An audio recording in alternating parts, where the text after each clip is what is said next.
So today I'm going to talk about a few things. When we talk about the word ikar, it means the main thing, while the word akara can mean barren, like the woman stays the priority until and unless the child comes as a main point. So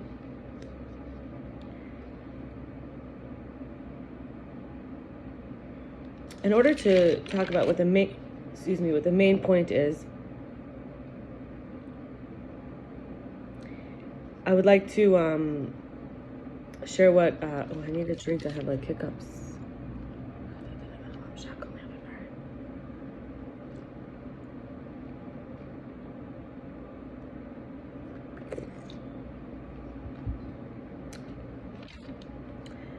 Robert Romanyshyn, he says, what is an angel? It's a self-contained beauty.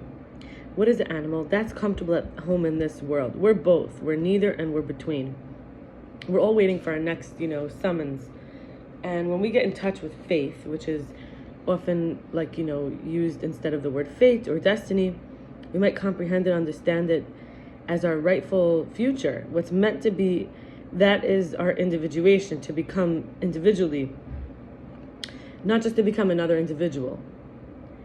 But when we, unfortunately during this day and age, we hear a lot about narcissism. That's the soul suffering, the tension between remembering what needs to be forgotten and forgetting what needs to be remembered. So when one is, about the lostness, the loss, the disillusionment, these are the symptoms of that, is about what one's life is the narcissism. Like a person who's a narcissist needs to be so important, or when we're each of us in our narcissistic phase, it's when we need to be so important. We're not the ideal that we see the ideal. We relate to the ideal. We want to make it real, realizing the ideal. This can dismember us, and to restore identity and ideal, we have to mourn that tension between what needs to be forgotten, forgetting what needs to be remembering what we forgot and forgetting what we remembered.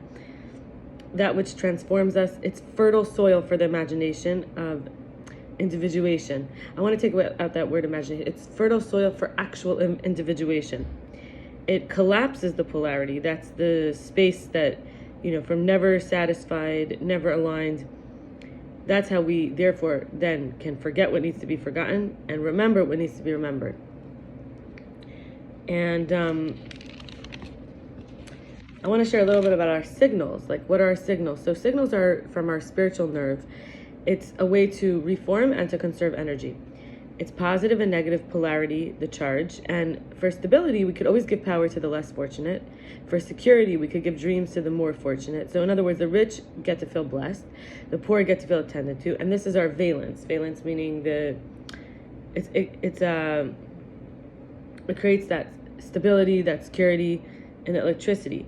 The kind which is free-floating and without circuitry in order to lessen the expectations of satisfaction. So, and the disappointment that can come from the unbonded, twigs off of the central channel. Not being content with direct contact. In other words, these little tiny branches versus our roots. The roots that were already satisfied before we decided we need this or that on some level. So anyway, we stay close to the middle as a protection while the sheath is forming, and this is actually based on the choices made to branch out or stay bonded. The result is the resulting information is the form, the information that came in through the little. So we stay in our middle, stay contained in some way. In other words, we stay humble, kind of like in our place. We don't end up needing as much because we don't make all those bonds and all those branchings. We actually blur the boundaries of existence and not existing by being the desire and the desiring one and the one that's desired, so that we don't have to chase, we don't end up feeling disappointment, and we feel that stability and that security, and we can even share it with others. And I want to say that rich and poor here doesn't mean only money, right? It means whatever that one has a fortune of. And I mentioned the word humility. I want to talk about physical and spiritual humility. So all of our heads, I think I mentioned this also yesterday, are subject to the same gravity pressure that's incoming from above, and we have to all rise up against, and all of our feet and our heels touch the same ground, equal starting footing. We're all magnetized to the earth, no matter how fast we can run or how high we jump, still back to land. So there is this delicate gentleness and self-acceptance growing underground while we hibernate, kind of. Like, think of in the winter when that happens. And also there's going to be a harvest, like in spring. So we're both fruitful and we're bountiful, but the fruit is developing privately and the bounty is accumulating privately, secretly. This is why it's worth it to self-bond for inner peace and reflective understanding. It's also, our willingness to feel. So we're not like needing to be higher than we are or to forget where we came from. And I would like to also share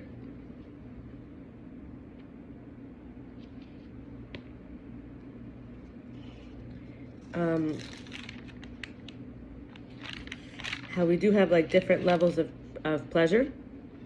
And this is from Ken Spiro and Rabbi Noach Weinberg. It could be found on h.com. Senses, emotion, intensity of love, intellectual finding meaning in life, creativity and power, and connecting with God. And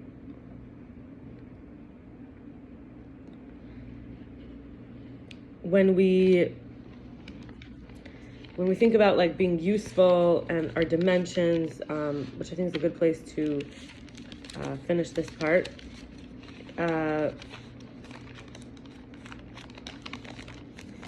So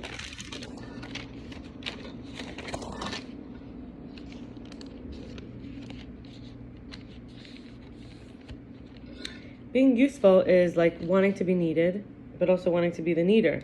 Soft, but also wanting to be soft and harsh, still and chaotic, generous and selfish, present but also planning, friendly but also independent, free and contained, modest but also bright, hidden and noticed, big and small, sure but open, healthy but also irresponsible, honest but also uncommitted, beautiful but also unlabeled, flying but grounded, and important but insignificant, clear but excited, and full but empty, discerning but also occupied, innocent but also unable to be contaminated, minimalist but comforted,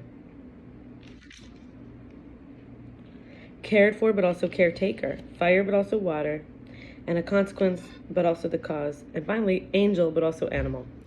And when we think of dimensions, there's think of the eyes that look around. There's the whiteness and the muscles. This comes from the male.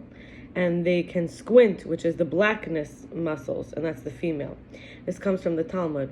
It's a Jewish teaching that the white parts of the eye come from the male and the black parts of the eye comes from the female. When an insecurity, weakness emerges, there are two approaches. One, the muscles around it can compensate, and two, it's forced to face and burn its limit directly, transforming in the process. Circuitry, I did mention circuitry earlier, and I wanted to just clarify. It's not getting from one place and giving elsewhere. It's not like, oh, I take from you and put it over there. It's actually always relying on paying it forward.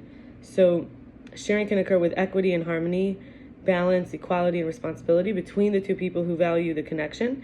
So both actually protect it, nurture and invest in it, preserve it, and respect it. So I think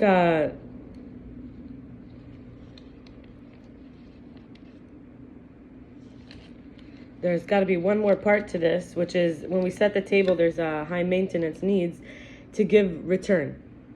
So if you have needs that are high maintenance, those needs also have need to give. Like, what's worth it to invest?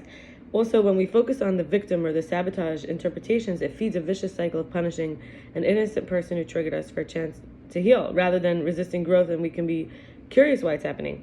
What can be done to get more information, right? Where we're going to become formed by this.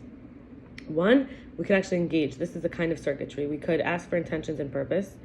We could choose to take responsibility for our own happiness. And we can identify where there's division between what we want and what's happening.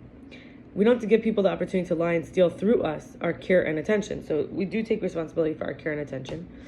And we can say no to mistreatment. It's a duty, actually, to those who acted out against us, because it may be happening to them elsewhere in their life, or it happened already.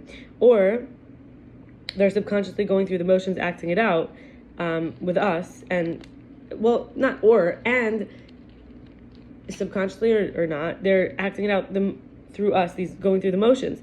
And they actually need us to set the safety rules and say, no, that's not safe. So I'll stop here and wish you a blessed rest of your day. Bye-bye.